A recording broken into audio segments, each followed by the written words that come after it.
Welcome to the Attention Deficit Disorder Expert Podcast Series by Attitude Magazine.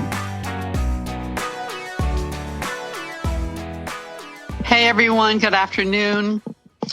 Hi, I'm Susan Kaufman. I'm here with this week's ADHD Experts webinar broadcast from Attitude Magazine. Today, we're extremely pleased to welcome back Dr. Sharon Saline, one of our favorite speakers, to talk about solutions to the daily challenges of the school day. Challenges from morning and bedtime routines, from homework and screen time, and lots more. We're a few months into the school year now, and it's right before the holidays, so we thought this might be just the time to regroup, make changes, develop routines, use incentives, and sort of give yourself a jump start at how you can restart things that might have gone awry so that the rest of the school year goes as well as possible.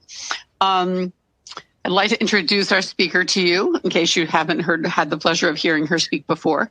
Dr. Sharon Saline is a clinical psychologist with over 30 years of clinical experience and lots of academic training as well, working with families with ADHD, anxiety, learning differences, and mental health challenges. She is enormously practical in her suggestions. One of the reasons we love her advice and why it's always so welcome on Attitudes webinars.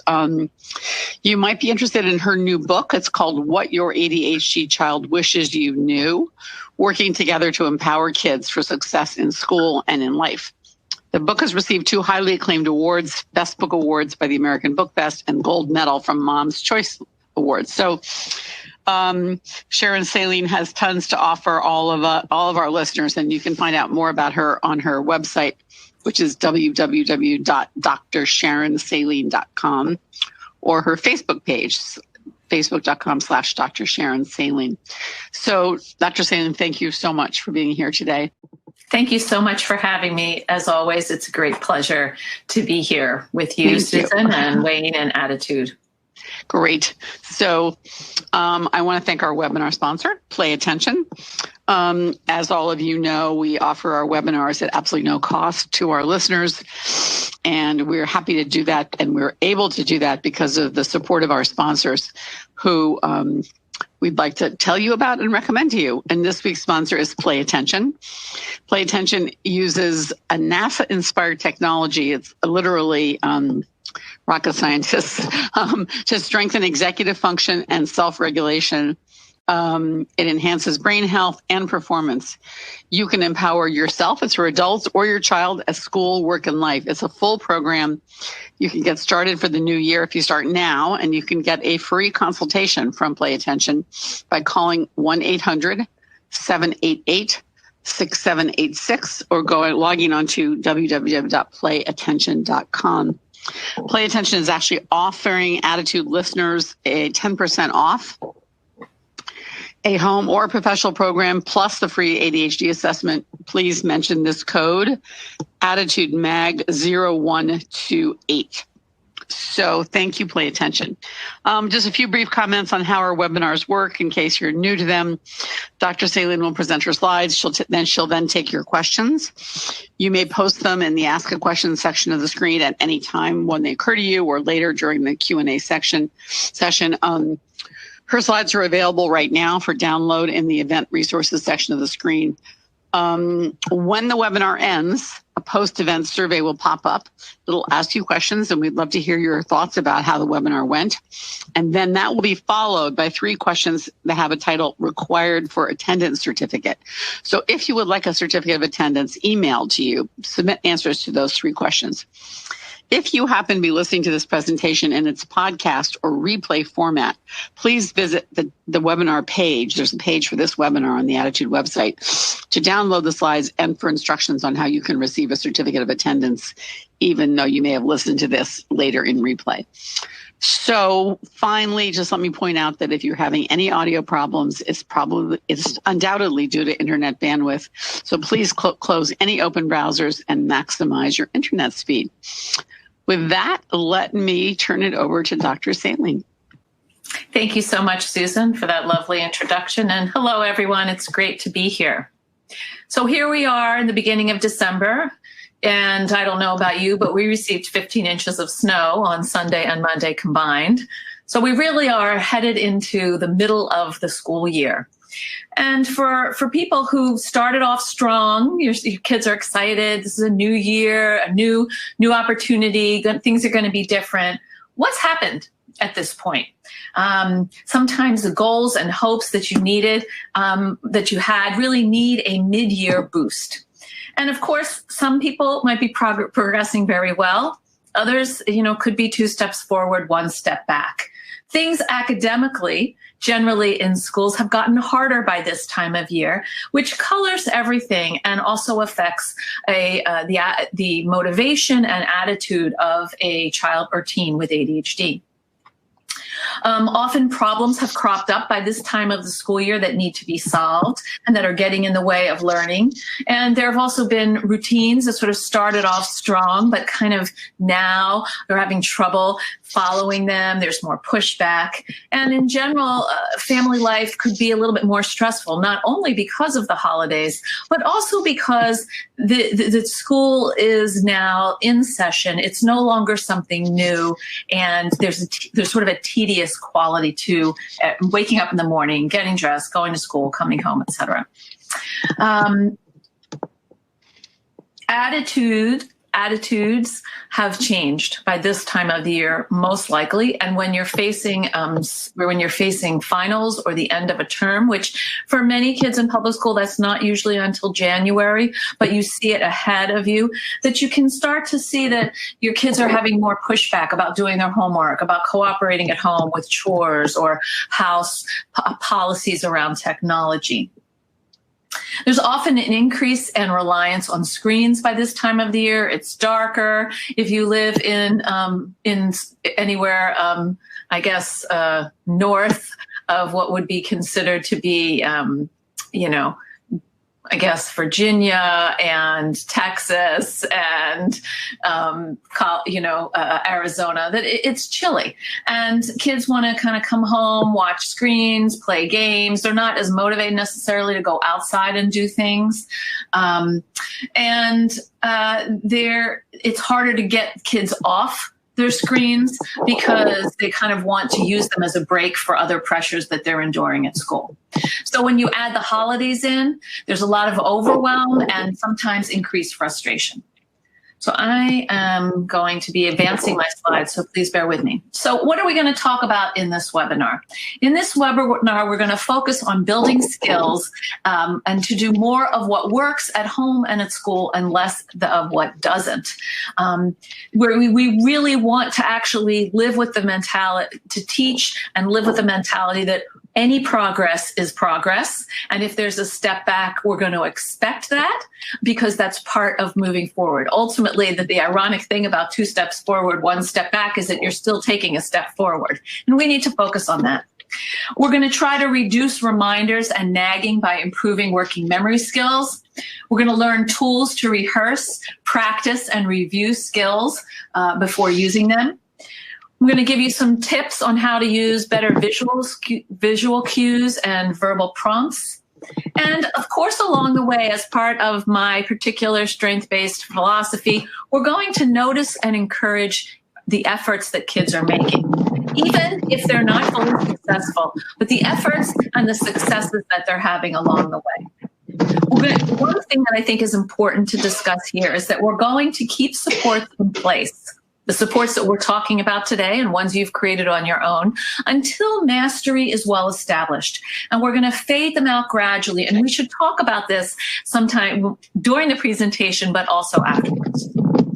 So now, let me just give you a little bit of some information about who I am and where I'm coming from.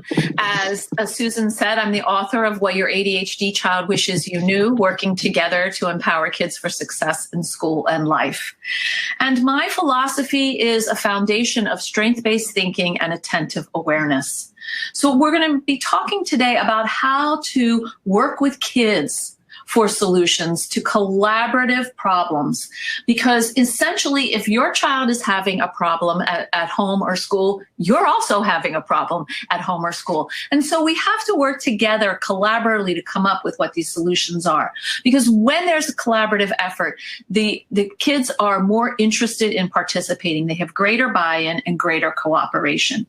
So we're starting from a place of connection and the belief that everyone dislikes the trouble spots that you're in or you've encountered and wants change. Strength is our foundation of strength-based thinking and attentive awareness is important because punishments have been found not to work. They don't teach skills. They just teach kids fear and that they're going to lose things, but they don't teach them what to do instead. And the because I said so generation of my parents or maybe your parents really continues to generate fear. Again, not teaching self-reliance and autonomy. So our goal today is to continue teaching lifelong skills while being more efficient and effective in the tasks of daily living, working towards independence. Now, in my book, I articulate the 5 C's of ADHD parenting, which is really the building blocks of what we'll talk about today. So the first one is self-control. You manage yourself first, so you can then act effectively and teach your child or teen to do the same. It's kind of like the oxygen mask on the plane, for those of you who've been on an airplane before. The oxygen mask drops down. We're told the oxygen mask will drop down in cases of an emergency, and you're to put the mask on yourself first and then to help someone else. This is really important when we're trying to teach self-control to kids with ADHD, because if you yourself are dysregulated, there's a very small chance that you're going to be able to help your child pull themselves together. The second C is compassion. And this means you're going to meet your child where they are, not where you think they should be. And it lies at the heart of a positive parent-child alliance. So we're going to accept the brain that they have. We're going to imagine what it's like to walk a day in their shoes. In my book, I conducted dozens of interviews with kids with ADHD, and one of them said to me, Dr. Sharon, this is why I feel overwhelmed. It's like every day a file comes into my brain and the papers go everywhere. And I start trying to pick up those papers. And then the next file comes in and those papers go everywhere. And then the third file comes in and I'm still working on the first set of papers. That's the type of overwhelm that your child is living with. And that's why we're going to work on simplifying what we're asking so that they can actually do the tasks that are required of them. We're going to work together, as I said, with your child or other important adults in their life to find solutions to daily challenges instead of imposing your rules on them. Finn, age 14, said to me, "It doesn't work when my parents take things away. Now that I'm in high school, I wish they would talk to me more." Consistency. Do what you say you're going to do. You're going to aim for steadiness, not perfection. Your kids actually don't expect you to be perfect, but they really get confused. These are concrete thinkers, and they get confused when you say you're not going to clean up their room because it's a mess, and then you clean up their room while they're in school because you can't take it anymore. It's confusing for them. We're also going to nurture their efforts, what I call efforting. It's that constant trying. It's trying something, recalibrating, trying again. This takes quite a bit of grit, actually, and kids with ADHD are doing this all day long. And the final C is celebration. This means noticing and acknowledging what's working by continuously offering words and actions of encouragement, praise, and validation. This will counteract the natural negativity bias in our brains. And as Dr. Barbara Fredrickson says, who is the author of Positivity, ideal the positivity ratio should be 3 positives for 1 negative. Most of the time, if you take a minute and think about, what do you think the ratio is for your child per day? 1 positive to how many negatives? Many times parents tell me 10, 15, 20. Kids themselves say anywhere from 20 to 30 because it's what people tell them and then what they tell themselves. We've got to switch this around in order to build islands of competence and resilience. So let's move into what exactly are we going to do today. So I want to review what executive functioning skills are. Of course, everyone has executive functioning skills, whether or not you have ADHD, but everybody with executive functioning, with ADHD, has executive functioning skill deficits that outnumber their strengths. For neurotypical brains, the strengths outnumber the challenges. But for kids with ADHD and sometimes who are on the spectrum or with learning disabilities, they have more executive functioning skill challenges than strengths. And this makes organizing their lives and living the way that they would like very difficult for them. So executive functioning is a term that's used to describe the directive capacities of the brain. It's like a conductor of a band right here. These skills, they're right behind your forehead. And they are coordinating thoughts, feelings, and actions, and integrating memory with what we see and think about and have to do right now. They're responsible for self-regulation. And when you're tired or you're stressed, your weakest executive functioning skills are hit hardest.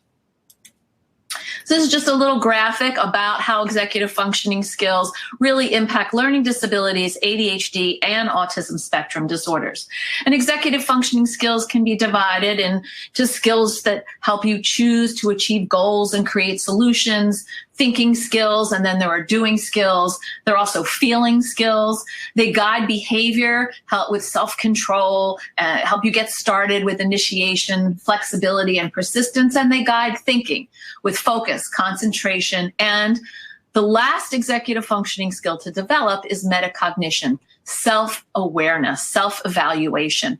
And this is how we can tell what we're doing and how what we're doing affects others, and how to think about actually what our behaviors in a more sophisticated way and make positive judgments and good decisions. So now that we have this background here, let's go into the meat of what we're going to talk about today. What are the 5 common trouble spots for families around this time of year and dare say almost all year long?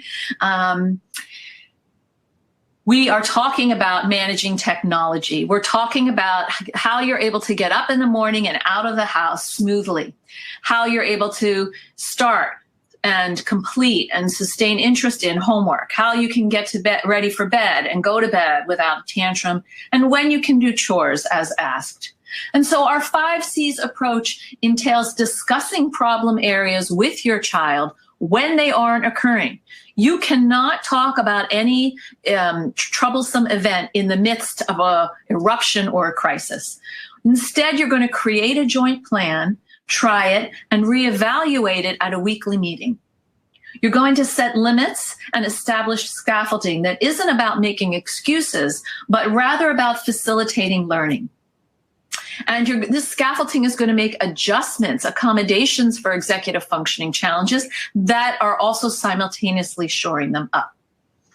Kids and teens are especially interested in the process of solving problems, not just the solution, which is why they need to participate in the agreements that you make. And let's be real. You should expect pushback. Kids don't want to change. If you currently let your child have 3 hours of screens a day, and after this talk, you want to cut it back to 2, you're going to get some pushback. And so you want to keep your limits clear, refer back to the agreements that you make, use incentives that matter to kids. We'll talk about that in a minute. And frankly, put on your Teflon suit. They'll say things to you and you can let it slide off. When you react, they've now engaged you in a game where they can deflect their upset onto you. So we are also working on strengthening their disappointment muscle. One of the ways that kids are resilient is that they're able to experience disappointment and move on. So how are we going to teach kids to actually get stuff done? We're going to focus on doing one thing at a time.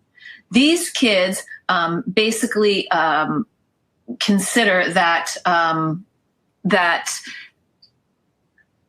being able to do many things is a strength. They think, oh yeah, I can multitask. I'm so good at that. But actually they can't.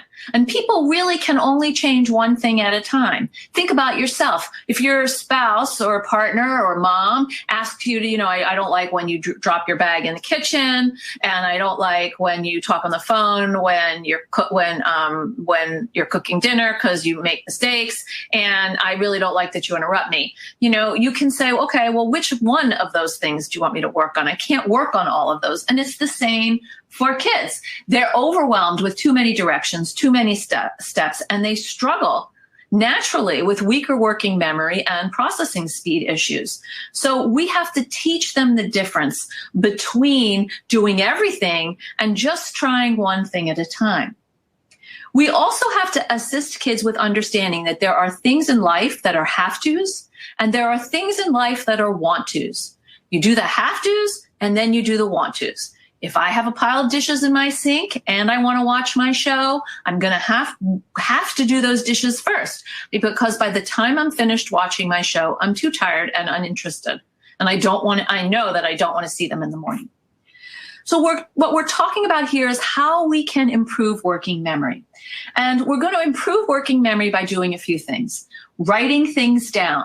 This is very important. So the kids can follow a sequence of steps that isn't you reminding them. You don't want to be the reminder machine. You want them to be able to look at the list and make the leap from one thing to another on their own. This builds the skill for sequencing as well. Leave notes, Post-its, text reminders. Expect your kids to forget and be pleasantly surprised when they don't, instead of expecting them to remember and then being upset when they forget.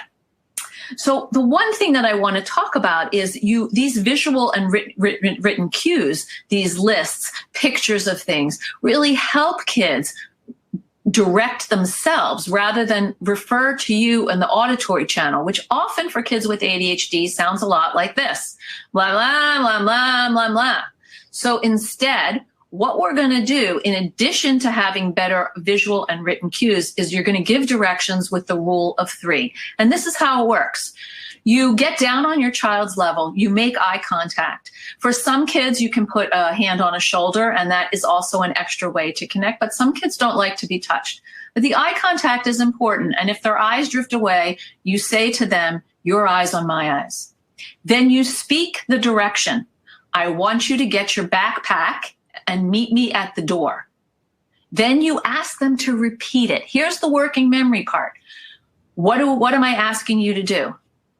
Meet you at the door. Nope.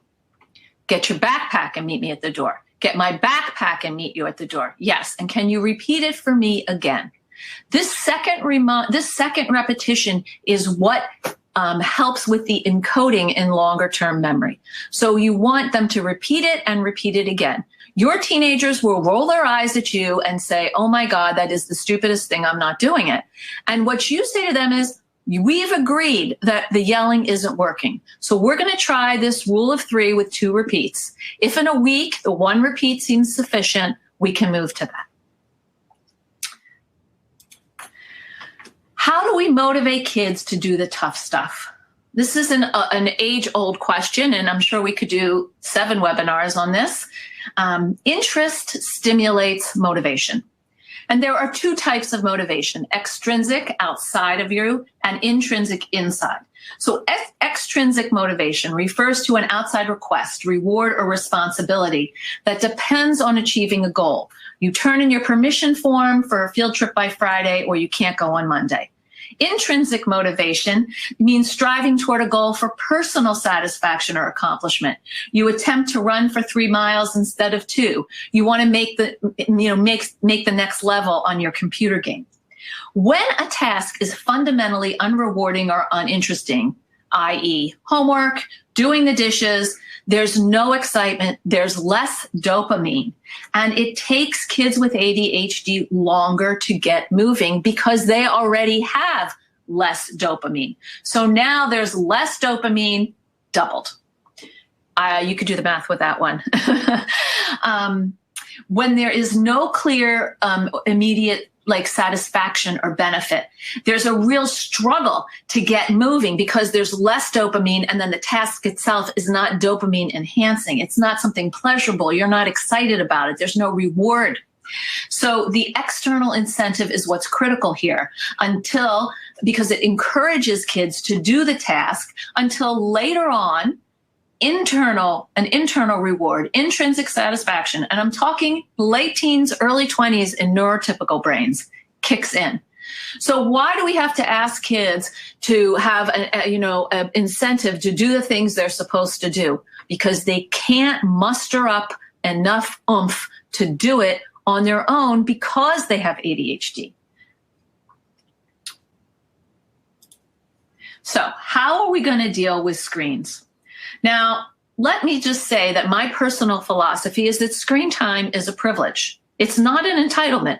What are kids entitled to? Food, clothing, shelter, love, healthcare, education. Those are things kids are entitled to. Screens is not on that list. Screens is a developed entitlement. So we have to start from the philosophy that having screen time is a privilege that I, your parent, am giving you.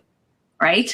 And so you have to create a collaborative plan about when, where, and how the screen time occurs. Now, this plan that I'm going to teach you is not relevant when there's inappropriate uses of screens, such as sexting, online bullying, visiting inappropriate sites such as porn sites, because those behaviors indicate a lack of readiness and trustworthiness to have screen privileges. This method that I'm going to teach you, the easy on, easy off method, is when kids are appropriate, they're just obsessed. Of course, the first thing that you have to do when you're talking about monitoring screen time is think about your own.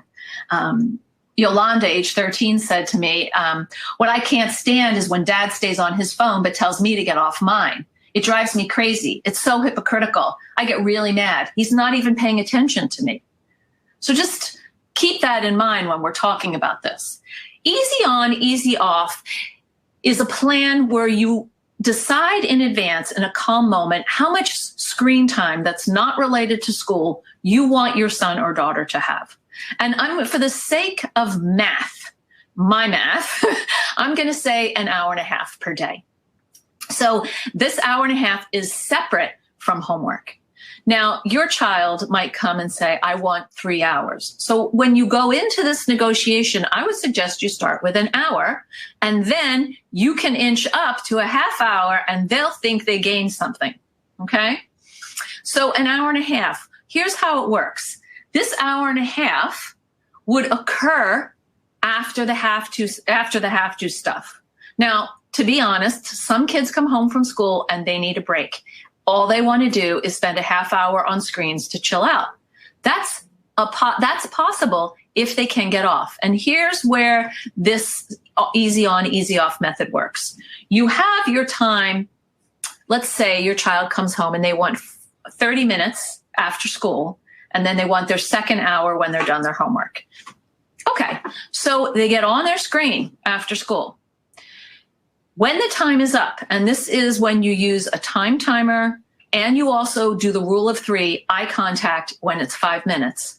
If they ease off the screen without fighting with you, without having a tantrum, then they earn the privilege of the bonus time, right? Which is the second hour. So you're going to decide in advance. The first half hour is your gimme. You get that every day, no matter what. It's the second hour that is your bonus time. And you're going to earn that bonus time when you ease off the screen from your gimme. Now, if you don't ease off the screen, you don't get that bonus that day. The next day, you start all over. If, however, you do your gimme, and then it comes around for your bonus, and you get off your bonus with no argument, with the same instructions as previously, then you actually can earn the privilege of doing the whole thing the next day again. But if you don't get off your second screen time, cleanly, then you don't earn the privilege of doing the whole thing again. Okay. In that case, you would probably only have the gimme. So you get to negotiate. I'm giving you lots of suggestions here. You can do it this way. You can say you get a half hour every day, no matter what. That second hour is dependent on two things. One, if you get off your screen time for that first gimme without arguing. And two, if you get off your screen time from the bonus without arguing, then you earn the screen time bonus the next day. And it sounds complicated, but it's really not. And it's very important because this way you don't have to spend every moment of every day arguing about when the screen time is going to occur, how much there's going to be, why can't I have more? You set the limit. Maybe it's a different limit for during the week and the weekends. A lot of families I work with say it's an hour and a half during the week and 2 hours on the weekends. That's up to you. I have one family where this teen boy said, I don't want 30 minutes. I can't do anything in 30 minutes.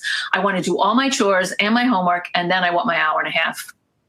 And so we set it up for that to work as well. Okay, we can answer questions about that as we move forward. So let's talk about the mornings. So sleep dysregulation is very much a part of ADHD, and many kids actually biologically have difficulty waking up because of the norepinephrine deficits that they may have in their brains, and which controls alertness and sleep. They have trouble following cues to be actually ready in the morning, and they can't seem to remember things no matter how many times that you tell them. So how can you have a pleasant morning?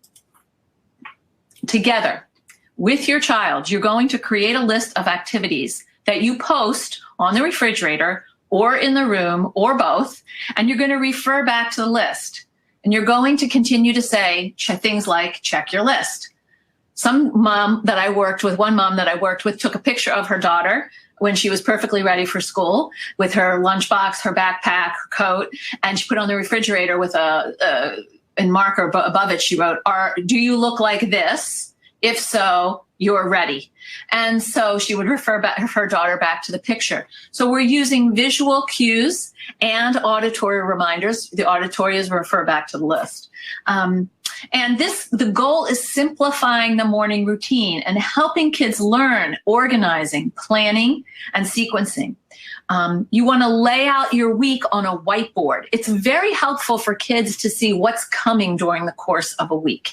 And if you can get a whiteboard, that really assists them in looking at the day, looking at the next day. It just gives them information because they have trouble remembering and holding it in their minds. Do as much as you can for the morning the night before. And think about what those are for your family. Do you get the backpack ready? Do you make most of the lunch except the sandwich? Is a Chromebook ready for school? Do you need to wear clean clothes to bed so you can wake up in the morning without having to get dressed? Can you at night pick out 2 possible outfits for the next day and stick with those? Many kids, particularly girls with ADHD, will throw out 17 different pieces of clothing in the morning because they can't figure out what to wear. We've got to put a limit on that. It makes them late pretty much every day. And perhaps you want to share activities like we're going to bring your clothes into my room, we'll get dressed together, or let's brush our teeth together so that you're there as a body double for your child while they're doing this morning routine. If you can, even make it a game, set a timer, who can get dressed quickly. What do you get if you get dressed quickly?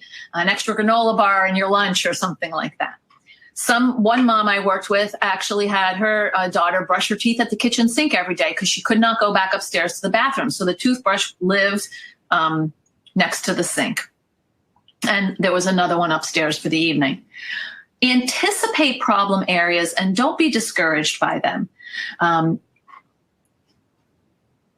It's hard in the mornings to say, oh gosh, this isn't working, but actually things are probably moving forward better than you think. So we talked a little bit about easy on, easy off, and I hope that is clear to you, because it actually it has something to do with the homework, as does incentives. So first, what we want to do is we want to think about who your child is. I have a friend whose son had ADHD, and he said to his mother that every day after school, he could not do his homework. His brain was just completely fried from going to school. And what he wanted to do was wake up at 6 o'clock in the morning, take his medication, and do his homework before he went to school. And I really admire this woman because she said, we'll try this for 2 weeks. And it worked. And that is how that child got through high school, doing homework, passing, and ultimately going to college. So you want to approach problems with homework from a we perspective, not a you attitude. Create a regular routine of when homework occurs and where it occurs. Because ideally, you'd want your child, if they take medication, to be doing homework when the medication is still somewhat in their brain. This will help them do the homework more readily. And the other thing that would help them is to do family work time. So I'm a big proponent of this, and that means that you're at the table, your child is at the table, you're working on your million stuff that you have to do. I'm sure you have millions of things that you need to do, and they're working next to you as well, so that if they have a question, they can ask you. But also, you can kind of get up for a drink and monitor what they're doing. You can assist them in having timed work periods with timed breaks. It's very important when you're a child with ADHD. Think about and ask your child, and perhaps your child's teacher, how long can you concentrate before you need a break? That will be our work period. And so for kids in elementary school, that's anywhere from 5 to 20 minutes. Kids in middle school, it's anywhere from 15 to 30 minutes. And kids in high school, it's anywhere from 20 to 60 minutes. Now, some people like to hyperfocus and then they work for hours, but that's not so great for the brain because it depletes glucose in the brain, which is actually food. And so what happens is the energy is replaced by adrenaline. And so you start to feel stressed because you actually are. You want to talk to your child about what is their ideal order of work. Do they like to sit down and do their homework and do something hard first, and then something that's kind of easy to reward them, and then the medium thing? One girl I worked with, she liked to do the hard thing first while she still had medication in her brain, then the medium thing, and then the easy thing at the last when she was tired. And easy for her was math. The hard thing was social studies. So we want to figure out what those hard and easy things are for your kids.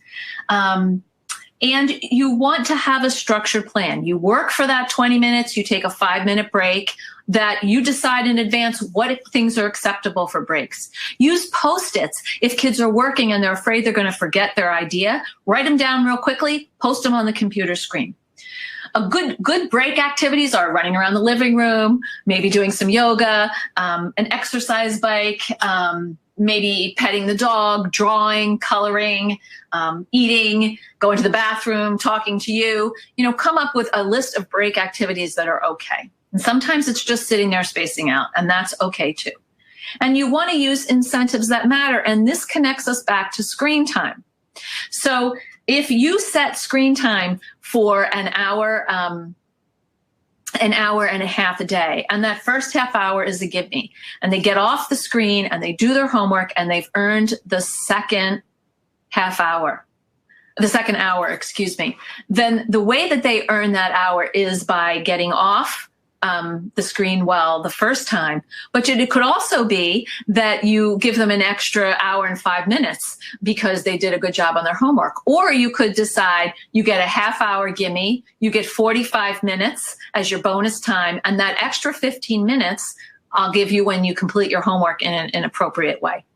So these are all things for you to consider for your family, how you want to work it. And you can talk about it with your kids too and get their ideas. You want to acknowledge the progress that your kids are making with their homework, even if they need support, and don't do the homework for them. It's essential that teachers can see where your child is struggling so that your child can get the supports they need. Now, we talked a little bit about some of my evening routine ideas that relate to morning, which is pack the backpack. put all the stuff that you're going to need for the next day together in the evening. But sometimes before you do that, you have to do a clean sweep. And that means everybody goes through the kitchen and the TV room or the living room and picks up their stuff for 5 minutes and puts it wherever it needs to go. And you should be prepared that you will be assisting your child either as a body double or as their personal assistant in picking up, because kids will pick something up and find it interesting and get distracted by it. So you may need to do that with them while you're picking up some of your stuff at the same time. What happens a lot for kids in evening routines is that there's a feeling of, I'm tired, I don't want to do anything, I just leave me alone, right? So the thing is, what you want to do is it's hard for kids with ADHD sometimes to disengage from being active. Their mind keeps going. Talk to them. When are you actually tired? When are you falling asleep? Not when I want you to go to bed, but when do you actually fall asleep? What are calm me down activities that slow things down? And write those down. Put them up. All of these little notes can be very helpful. And since Queer Eye for the Straight Guy is not coming to your house to redecorate anytime soon, why not have these little reminders and affirmations that can be useful? This clean sweep is essential for kind of just picking stuff up. And in addition to getting organized for the next day, assess the time that you need for pre-bed activities. Talk to your kids. How much time do you think you need to get ready? And plan to participate. This is a great time for you to be off your phone and paying attention to them. Going to bed is a special time with parents and kids, particularly as kids get older, because that's when they want to talk to you. I can certainly say that there were many nights when I had to put the toothpicks in my eyes to listen to my daughter at 10:30 when really that was not what I wanted to be doing. So you're going to help them stay on task by perhaps posting a list of, at night I do this, in the morning I do this. And, take time for maybe a quiet game, folding the laundry, things that you can do together, listening to music. Keep electronics out of their bedroom. There's no need for you to wake up, or for your kids to wake up rather, by their cell phone. They can use an alarm clock. It works fine. And that's what we did anyway. Okay. Always more to do, chores. So it's very hard for kids with ADHD, as I said earlier, to do something they don't enjoy, to prioritize, sort things out, put them away. Raymond, age 12, tells me that when he has to clean his room, Poppy comes in and helps. He says, go pick up all your shirts. And I'll be like, nah, it's a big mess. I can't find them. And Poppy will say, doesn't matter, just pick up all your shirts. I put the dirty ones in a pile and he folds the clean stuff. Then when I get them all picked up, he'll say, now go pick up all your socks. And like that until we can see the floor. I think it's reasonable to expect that you will have to assist your child in cleanup. Put some music on, gamify it. Meet your child with where they are with their abilities. Clarify what they can do on their own and what makes sense to their brains. If they want to organize their clothes by color, let them do that. If they want to take their books off their bookshelves and put their clothes on so they can see them, so they don't have to pull them out of the shelves every day, and it would keep their room neater, try it out. Be open. One of the things that happens for kids with chores is it looks like Mount Everest and they don't know where to start. And so they need help from you breaking things down. And then even if they do know where to start, they often don't want to. So figure out a way that you could work together on this. Be willing to be the shirt folder, and set a time limit for chores so it isn't Mount Everest, because it will look like it's an impossible task unless there's a limit. Work together and give them the stuff they like to do. And you can also use incentives with privileges that are awarded to them when their chores are finished. I want to say one thing about school issues before we finish up. So right now, at this time of year, you will probably get pushback. You'll get pushback on any of the things I've suggested. But there's also a little bit of a failure mentality that can come along. It can be easier not to try and fail rather than to try and fail, because it's very hard to tolerate the disappointment. So when kids are losing motivation at this time of year, the first thing you need to do is to include them in a conversation about how you can break down their work into manageable chunks, what the order of the work is that they're willing to do that would be most helpful for them, and what support might be useful. I think it's important to try to figure out how you can increase novelty with various tasks, because that will engage your child. Make sure that there's a proper assessment for any possible learning difficulties that may be arising that you see as a pattern, and that you get recommendations for appropriate interventions, including evaluations and outside support. And when you go to meet with their teacher, these meetings can be very challenging. So be aware of what you're bringing to that teacher meeting based on your experience in school. We have an invisible backpack that we bring with us every time we walk into a school building. And if you struggled in school, you're going to have that struggle with you and all those feelings in the teacher meeting. It's also important to set goals before the meeting with the teacher so that you leave with tangible solutions. If there's if the conversation seems to be going in a bad direction with a lot of complaining about your child, you can reframe that and say, I really am more interested in your observations and constructive suggestions rather than a litany of what is difficult about my child. Now, you should expect to hear negative comments because kids with ADHD often lack confidence in some of their abilities. And put non-cooperation into the agreements that you're creating, and plan for these rather than be surprised when they occur. There is some predictability to the kind of pushback you get from your child, so let's plan for that. Let's talk about that when it's not occurring so you can brainstorm ideas. And think about consequences in terms of, rather than punishment, in terms of paying back time, making amends. You owe me time that I spent on doing this for you and you didn't cooperate. So we are going to finish up with the idea that we are working on fostering independence and growth mindsets. And this is life is a mix of success, effort, and struggles. We want to build resilience to tolerate the discomfort of not knowing and being disappointed. We want to help kids believe they can bounce back from things. And this resilience is the antidote for shame, anxiety, and low self-esteem.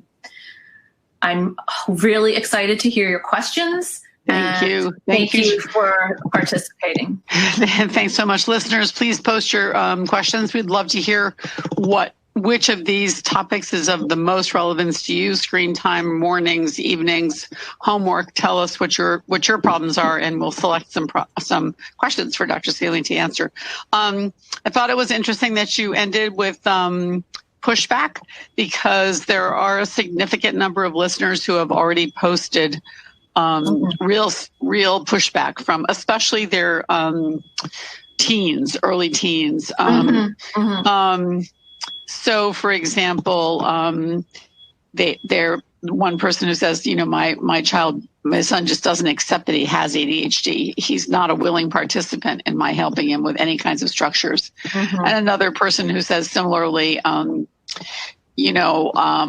my daughter was recently diagnosed, and now that she's a teenager and now that she's in high school, for me to be very involved would be sort of feel like a helicopter parent. Do you have any special advice for more further advice? I think you've given some good ideas, but for the parents of teens who are getting some serious pushback on any intervention or involvement by their parents. Right, I do actually, and I think this is a really huge issue, because kids are pushing back because around starting in adolescence, in even middle school, because they don't want to be controlled, quote unquote. Yet they absolutely are not capable of doing things on their own. And so the thing that you have, the golden ticket for you, is that your child doesn't want to fight with you, and your child doesn't want you to fight with them. And so the way that you're going to talk with them and say, we need to reduce the arguments. And I know that you think the reduction is that I just back off and let you live your life. However, it's my job to see that you make it to adulthood with the skills you need to live independently. And so I'd like to go over some things that I would like to help you on. But first, I want to hear from you. What are some things realistically that you struggle with? And if they say nothing, then you can say, well, let me give you a few examples. For example, yesterday, blah, blah, blah, blah, blah. And the day before, blah, blah, blah, blah, blah. And what you can do is tie your involvement to something they want. So for example, many teenagers will say, I don't want you asking any questions about my life. You don't need to know, right? Mom, you're on a need to know basis. If I think you need to know, I'll tell you. Really, you do need to know. And so what you can say is, I will ask you one question per day about your day. You will answer it honestly and fully. And then I will not ask you another question. Or we're going to do a high and a low every day at the table. And that includes your participation. And we will do that instead of me grilling you when you get in the car. You're going to try to work around the thing that they don't like. They push back because they can. And they push back because they want to see if you're going to step forward. And so for the woman whose son doesn't, denies that he has ADHD, that's fine. Call it something else. Attention wandering, fast brain, distractedness, whatever. You don't have to call it ADHD because most kids don't like that name anyway. For the woman whose daughter started high school, well, let's remember that the frontal lobes, the seat of executive functioning, there's a 3-year lag in kids with ADHD. So your daughter may be 14, but in some ways with her executive functioning challenges, she's 11. And that is the truth of it. And so there are some things she can do on her own. Great. Let's name what those are. And there are some things where she needs support. Let's name what those are. And let's talk about what that support is. I know it sounds like, no way, my child's not going to talk to me. Your child will talk to you if the goal is less interference and less argument.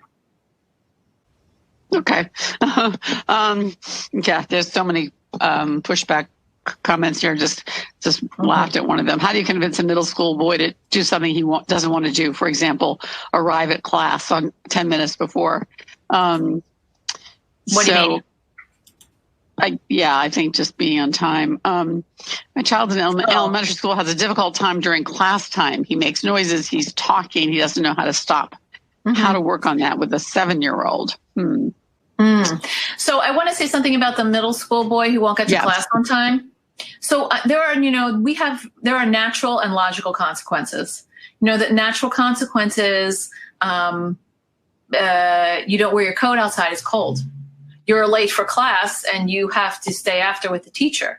Then there are logical consequences, which are, they have to do with usually things that are requested of you.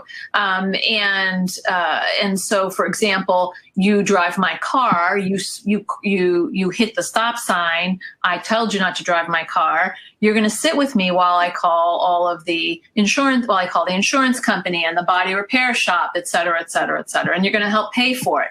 That's a logical consequence. So for a child who doesn't want to get to class on time, what are the consequences? Let's set up a logical consequence that actually has meaning. Well, every time you're late to class, you're going to give me those 10 minutes in some other form of service.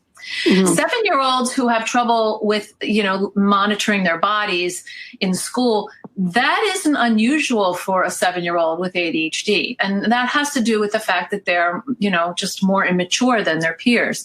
I think that if there was a place in the classroom where your child could go when he had the, urge to use his body, that would be a safe place. That would be a place where people, where he could do something that would be appropriate. If he had fidget toys, if he had one of those cushions under his chair, he needs some way to get this energy, out. And right now he doesn't have it, so he's using it inappropriately. And even if he does have these tools and he's not using them, he needs some kind of gentle reminder. So a visual cue from a teacher might be helpful. Okay, that's good. Let's see. Here's an interesting one just to this point about mid-year problems. She says, we created a checklist in September for morning routine. It went really well for a while, but then it wasn't working. So I added incentives. But now it just seems to be background noise. And I'm having to remind everyone just as much as I did at the beginning of the school year. How do I get that routine to become a habit rather than having something that turns into background noise?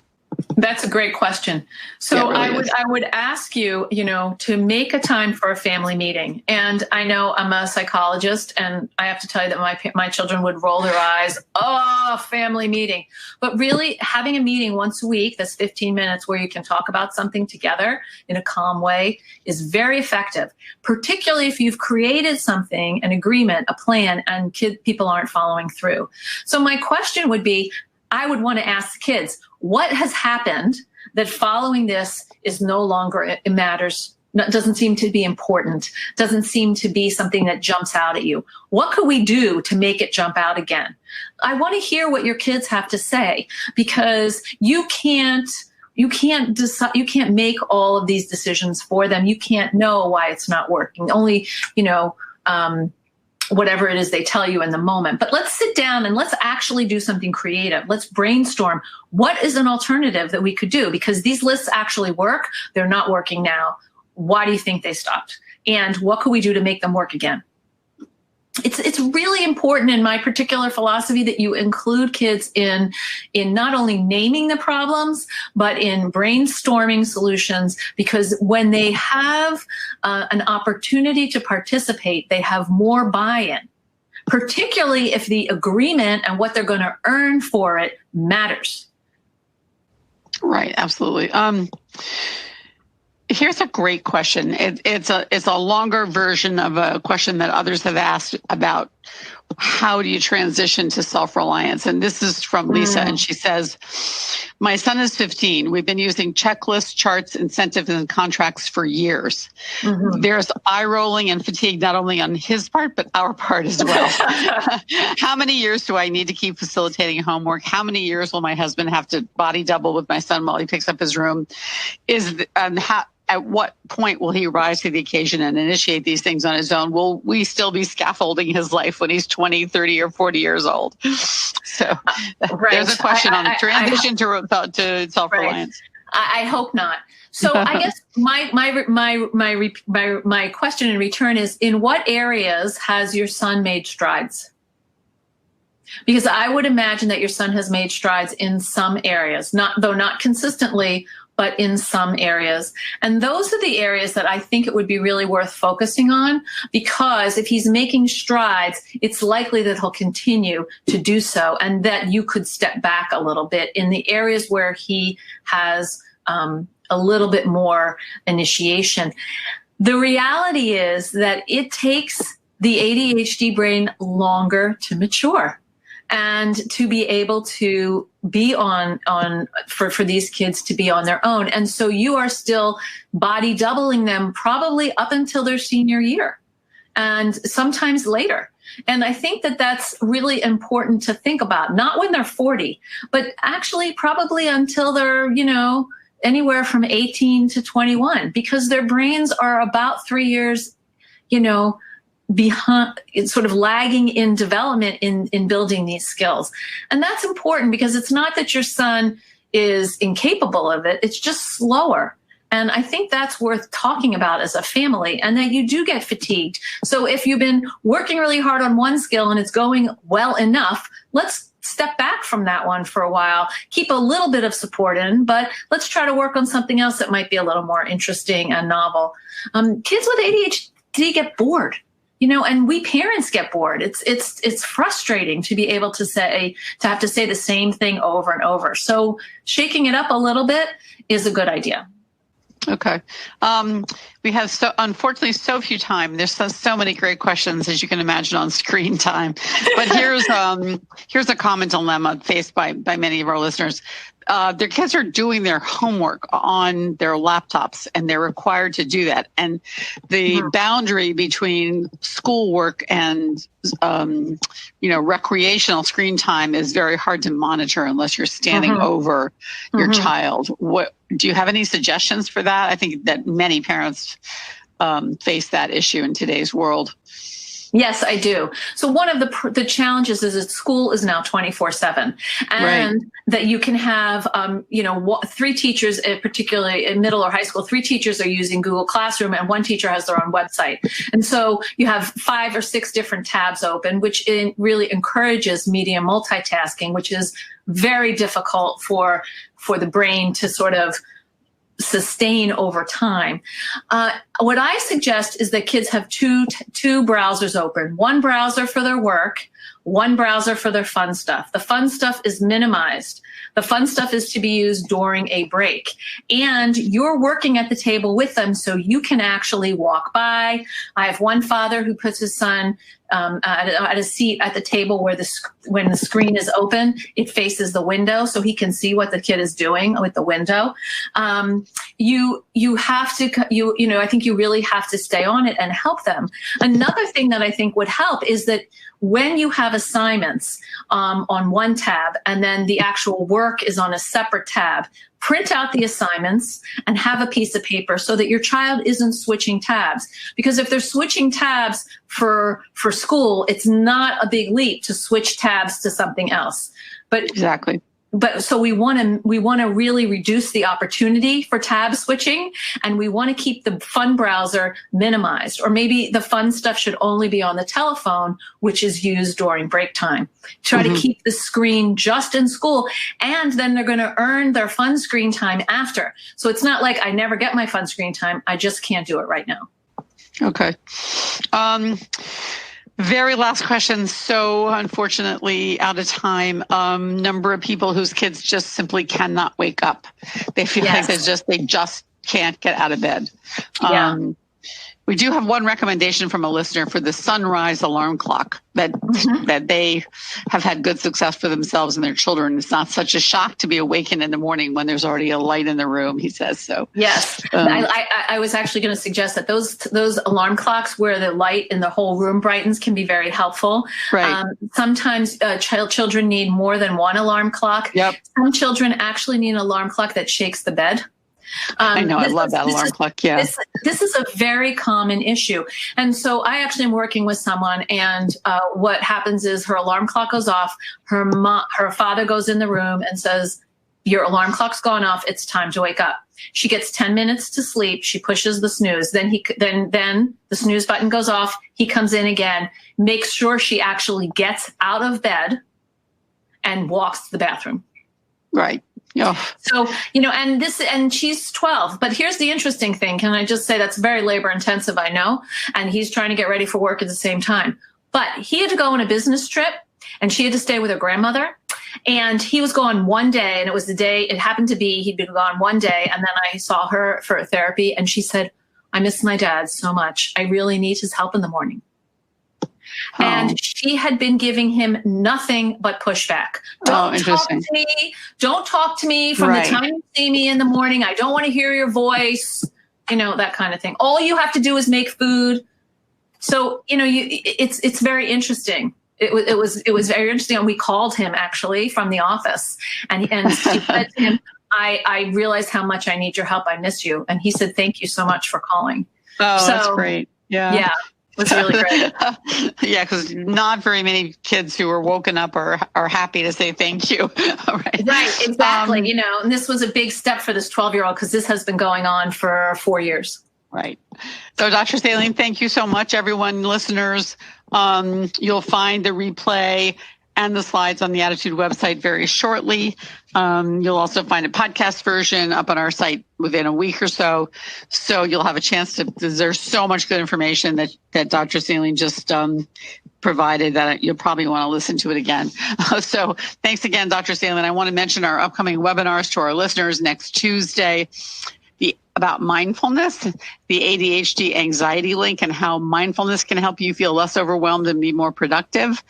An important topic, I think, for everyone, especially for ADHD adults.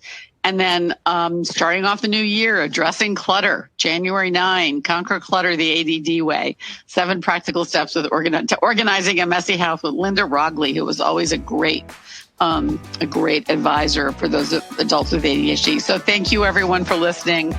Thank you so much for having me, Susan. Thank you so much, Sharon, and thanks to everyone for being here. And we'll see you at the next webinar. Signing off. Bye.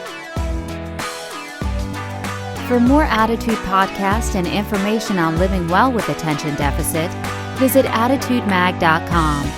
That's ADDITUDEMAG.com. That's ADDITUDEMAG.com. That's ADDITUDEMAG.com.